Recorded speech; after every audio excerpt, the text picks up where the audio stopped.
Today, cardiologists are minting money mainly because the global burden of atherosclerosis and cardiovascular diseases and death is going up by many folds. All over the world, the leading cause of death has been cardiovascular diseases, especially atherosclerotic cardiovascular diseases. And it's terrifying to know that 12 to 16% of the CAD patients today are younger than 40 years old. For all these years, for more than a century now, we have been talking about traditional risk factors which are responsible for coronary artery disease, namely diabetes, lipids, hypertension. Lately, they've been talking about the personality problems which lead to coronary artery disease. And the last 2 decades have increasingly brought to light the role of inflammation in the development of atherosclerosis and coronary artery disease. Look at this charts. They will show you the changing patterns of mortality between 1990 and 2010. If you notice, what used to be a very high percentage of non-communicable diseases has given way to a very large percentage of cardiovascular diseases. And in a country like India, which in this includes South Asia, which includes Pakistan, Bangladesh, India, Afghanistan, a population of 1.6 billion people, the incidence of cardiovascular death is nearly 20%, which is quite a staggering number. All through these years, we've been depending on the Framingham risk assessment score to assess whether a person is at a high risk for coronary artery disease. And we know that a risk score of more than 10 gives you a 10 to 20% risk of developing a coronary attack within the next 10 years. So the higher the risk score, the higher is the rate. But what many people fail to understand is that more than 60% of those who develop coronary events have only one or even none of the traditional risk factors. And more than half have either normal or mildly increased lipid values. And especially in a country like ours, we deal with a large proportion of people who actually have normal lipid values. And it's surprising to know that the more important risk factors in our country are smoking and a genetic proclivity, that is a family history of coronary artery disease, rather than lipids itself.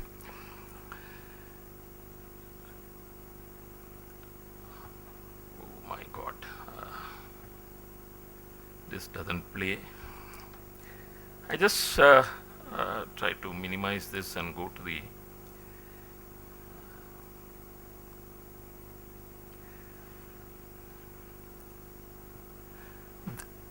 This particular gentleman is 51 years. He came to us with an acute heart attack. He had an anterior wall MI and he had a total occlusion of the proximal LAD. You see the LAD being cut off there.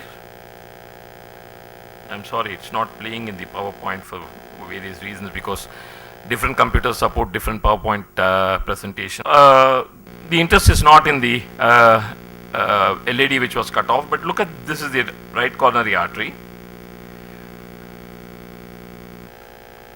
And look at the tight lesion here in the distal portion of the right coronary artery. Now, this person had no traditional risk factors at all.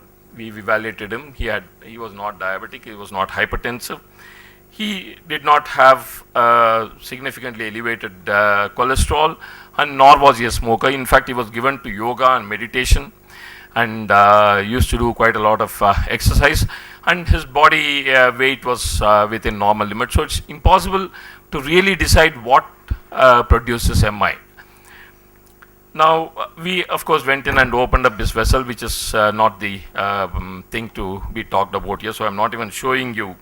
But after treating him for one of the blocks. We left the other one alone because the current consensus when we are dealing with a primary angioplasty of an infarction is to treat the infarct related artery and leave the other vessels which are occluded alone.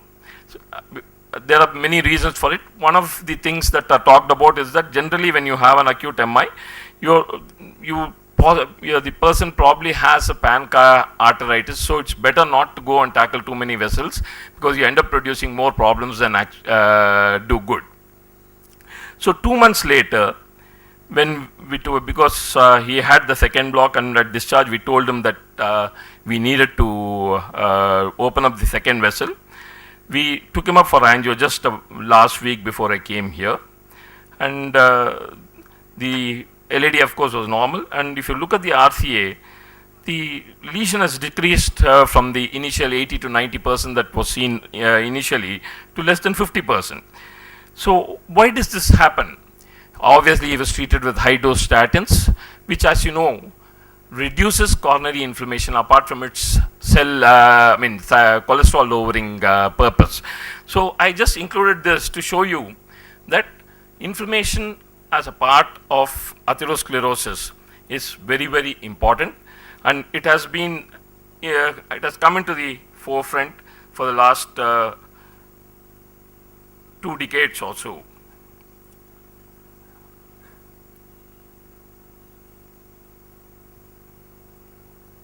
Oh, I think this is the wrong one.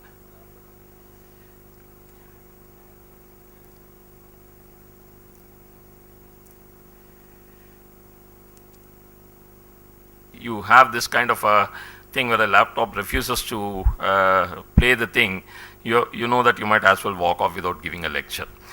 I thought since this was just an angiogram, I thought I'll get away with it, but I'm sorry. Anyway, I could show you the films.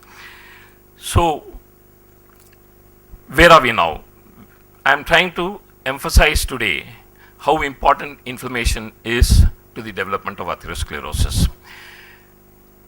Dr. Snail asked you a lot of questions and you got a lot of goodies. I'll ask you one question. I'm not going to give you any goodie because there's only one in the pocket and I'm going to share it with my wife when I go back home at 1:30 in the morning or night. The initial pathological understanding of atherosclerosis was done by Vershaw and Rokitansky. Both were in which era? When did they first comment on what period? Was it in 1950s? Was it in the first part of this century? Or was it in the mid part of the 19th century? Any guesses? First part of? No, actually they propounded their theories way back in 1850s. I don't know the exact year, but it was in the mid 1800s. And in fact, Vershaw was the first person to suggest that there is a proliferation which was responsible for atherosclerosis. And this was fought tooth and nail by Rokitansky, who insisted that there was no proliferation, but it was all thrombus and which was responsible for it. Nearly 150 years later, we know that both were right. But that comes from, we have learned that they were right because they had the innovative ability to think far beyond their times and come out with answers. So how do we know that inflammation is an important constituent of atherosclerosis? Look at C-reactive protein. In the last decade or so, this has become a very, very important assessment in any patient who comes to you for assessment for coronary artery disease. High sensitivity C-reactive protein, not the C-reactive protein that you talk of when a patient comes with you for a symptom suggestive of rheumatic fever, you ask for a CRP. In assessing cardiac risk, we ask for what is called HSCRP. And HSCRP, if it is less than 1, the risk is mild. If it is 1 to 3, the risk is moderate. And if it's more than 3, the risk is very high. And how does HSCRP contribute to your risk assessment in a patient? You notice from these graphs that for every level of risk that is created by Framingham score or the LDL levels, if you had HSCRP to it, you find that the relative risk levels are better portrayed with HSCRP rather than just by LDL or by the Framingham risk score.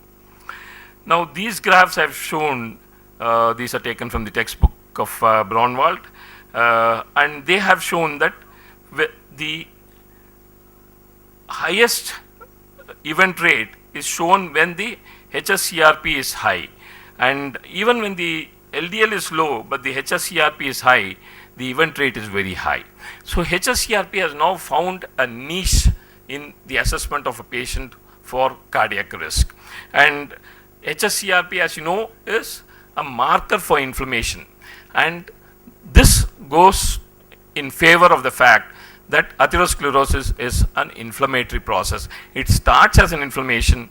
All these years we were thinking and talking only about the occlusive aspect of atherosclerosis. Now we are into the preventive cardiology era, and if you can understand this mechanism of atherosclerosis, then we'll be able to, I'll come at the end of the talk, I'll come to why this is being presented. Innovation in this understanding, innovation in this field will probably bring us many more drugs which can tackle atherosclerosis at its nascent stage rather than wait for it to become full blown and end up in a mortality. So, in the early part of this century, in 2003 to be precise, the Center for Disease Control was very vague. They said, okay, you can measure HSCRP, it may be useful, but they weren't very sure. Then came 2009, and they said, the American Heart Association said, yes, measure HSCRP in apparently healthy people. It may help to identify the risk of the patient. But it was not before 2013 that a very categoric statement was said that every person who is being assessed for coronary risk must have an assessment of HSCRP, and the previous slides that I've shown would have already emphasized why this change in thinking has come about. Now, how does the process of atherogenesis come about? What is the pathogenesis? Basically, when a vessel undergoes shear stresses, the first thing that happens is that cells like monocytes and to some extent a few other cells tend to get attached to the endothelial wall and get internalized into the media. Then this triggers off, this happens in the presence of an excess amount of inflammatory mediators like CRP, CD40 ligand, CD40 ligand, and tumor necrosis factor alpha, interleukin 1 and interleukin 6. Now, why are we studying only HSCRP? Because this is the one which has a long half-life and can be easily studied. The other mediators have very short half-lives, and so we don't have enough information on whether they can really help, whether analyzing them will be helpful or not. Now, this is actually how the pathogenesis goes about. This is the LDL, you see in yellow. It seeps into the intima, then undergoes transformation. The darker globules are the oxidized LDL. They act upon the smooth muscle cells or the macrophages, monocytes, which get converted into macrophages. They secrete certain chemoattractant proteins like VCAM and ICAM. These are vascular cellular adhesion molecules and intercellular adhesion molecules. This produces further seepage of LDL, which gets oxidized, and then there is release of platelet-derived growth factors, transforming growth factors, all these together heighten the inflammatory response, and then there is migration of smooth muscle cells, and you see the lumen which was concave has now become convex. In other words, there is a fibrous adenoma that has formed on the lumen of the intima, which is now protruding into the lumen. So, inflammation definitely has been shown to be a culprit in atherosclerosis, and these are the various things that I've already mentioned. Oxidized LDL acts on macrophages, converts them into foam cells. There is another alternate pathway called the kynurenine pathway, which I'll also talk about a little later. And you have this VCAM, ICAM, and the other inflammatory mediators. All this might be very easy for Snehal because she is in clinical pharmacology. Believe me, I had to do a lot of reading. But since the topic was given to me, I thought I will address it and do justice. I've spent quite a lot of time. I felt like a student actually in the last 1 week or so, poring over all the literature and trying first to understand before trying to attempting to make you understand. If you fail, it's because I am not a good teacher. So these are the various places where we can now talk about current therapies, and this is what Cadila, I believe, is doing a lot of work in it, and I hope they come out with some brilliant answers. But I have only one request of them: whenever you come out with a native product, please price them so that I also can buy it. So where do we stand as far as therapeutics are concerned? We have, of course, the glorious medicine of the last 2 decades, statins, which have really changed the scene as far as coronary atherosclerosis is concerned, have remarkably altered the dynamics of treatment of coronary artery disease and has improved the mortality more than interventional cardiology can do. Then we have aspirin, which of course I don't need to talk to you about, and we have the proteasome agonist receptor agonist, which is your thiazolidinediones, and you have certain experimental drugs called canakinumab, which is a monoclonal antibody against TNF inhibitors, and you have low-dose methotrexate, which is also being tried in coronary artery disease. And then there are novel targets, of which these are 2 of them, and I'll talk to you about it. First, let us understand what kynurenine pathway is all about. It's a pathway which takes up the breakdown of tryptophan, and the product that is 3-hydroxyanthranilic acid is produced, and we need antagonists for them. 3-HAA is a metabolite derived from the metabolism of tryptophan in the kynurenine pathway. In macrophages, this can inhibit the activation of nuclear factor Kb, activity of inducible nitric oxide synthase. As you know, this synthase reduces the amount of nitric oxide present in the endothelium, which may increase the oxidation of the LDL and the resulting atherosclerosis. And then the antigen dependent cytokine. So it plays an important role in immunoregulation. Now these are the various slides which have shown how patients treated with 3-HAA mice, actually, it's not come to the patient level yet, have improved the lipid metabolism significantly. This graph shows how the plasma cholesterol and triglycerides have been significantly reduced, and there is an increase in the HDL. It also reduces the effect of CD4 T cells, which reduces the inflammation with the atherosclerotic lesion, thereby reducing the progression of the lesion and the development of the complications. So it reduces inflammation significantly, and there is an 80% reduction in the atherosclerotic region. So 3-HAA is an intermediate product of kynurenine pathway, that is the tryptophan metabolism. It has clinically significant benefits. It's a powerful inhibitor of atherosclerotic lesions. Its beneficial effects on lipid metabolism with reduced VLDL, chylomicron, and increased HDL levels. And 3-HAA, incidentally, let me tell you that there is billions of dollars being poured into trying to develop something which will work on HDL. So far, 3 drugs came into the market. All 3 of them failed. So I hope this at least will do something about it.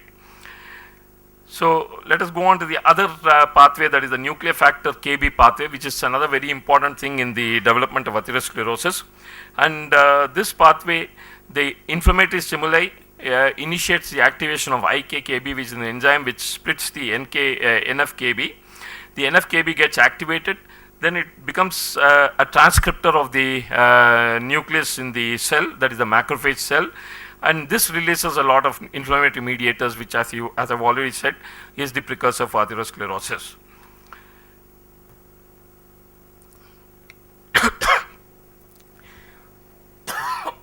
Sorry.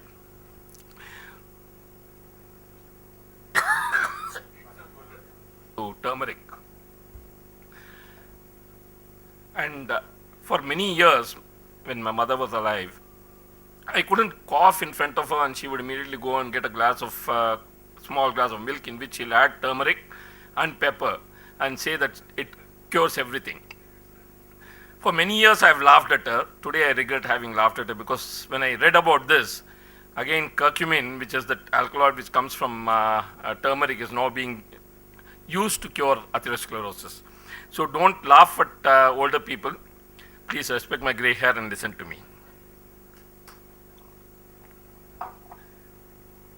So curcumin is isolated from turmeric, and it does a lot to prevent the activation of NF-κB, prevents its translocation to the nucleus, and prevents the release of inflammatory mediators, all of which helps in the prevention of atherosclerosis.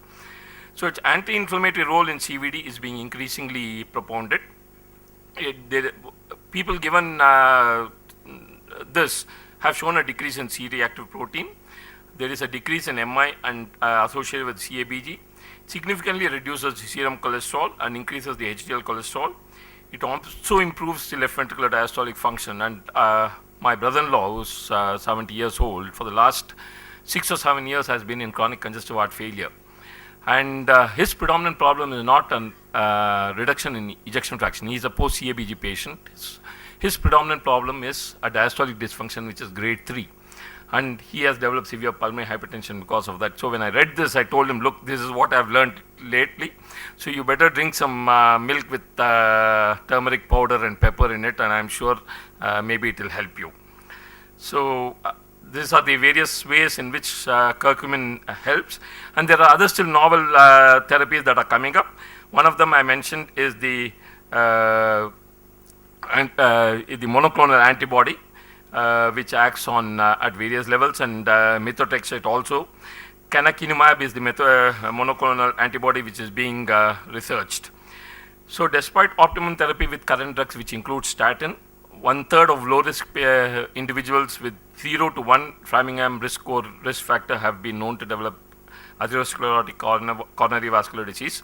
Tackling inflammation provides the potential to improve cardiovascular outcomes further, and some molecules targeting inflammation are being developed to provide a unique addition to the cardiovascular armamentarium. Thank you very much for your patient listening.